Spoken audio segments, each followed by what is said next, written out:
वक्रतुण्ड महाकाय सूर्यकोटि समप्रभ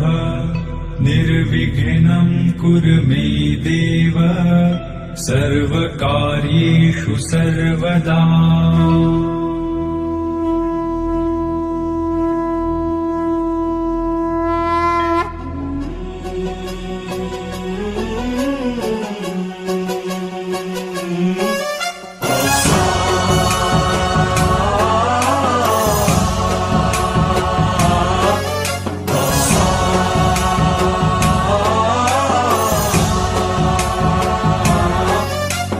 गणनायकाय गणदैवताय गणाध्यक्षाय धीमहि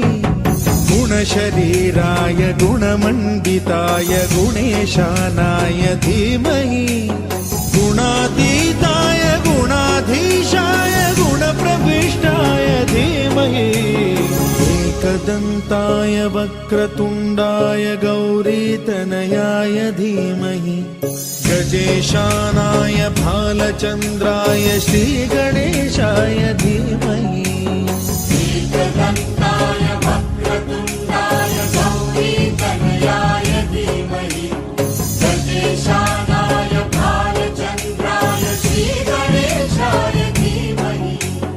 गानचतुराय गानप्राणाय गानान्तरात्मने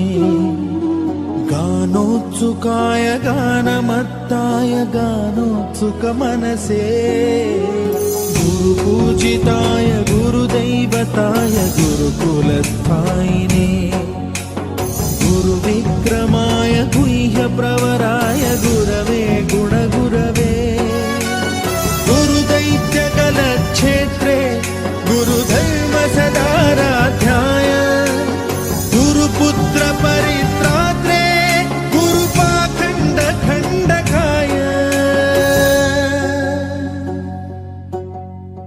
गीतसाराय गीततत्त्वाय गीतगोत्राय धीमहि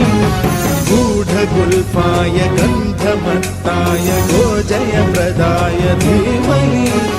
गुणातीताय गुणाधीशाय गुणप्रविष्टाय धीमहि एकदन्ताय वक्रतुण्डाय गौरीतनयाय धीमहि गजेशानाय भालचन्द्राय श्रीगणेशाय धीमहि एकदन्ताय वक्रतुण्डाय गौरीतनयाय धीमहि गजेशानाय भालचन्द्राय श्रीगणेशाय धीमहि